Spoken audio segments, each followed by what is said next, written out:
Let's see the analysis of Trent Ltd.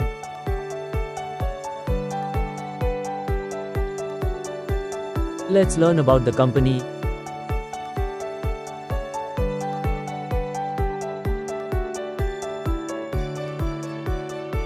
See company overview and pros and cons.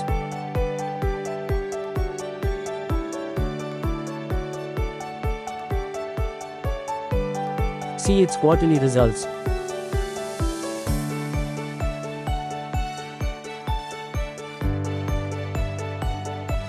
See company profit and loss.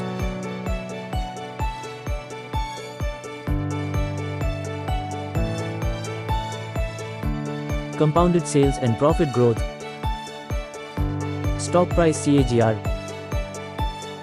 Return on equity.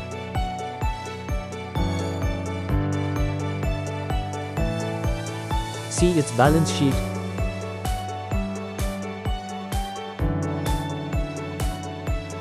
See shareholding pattern.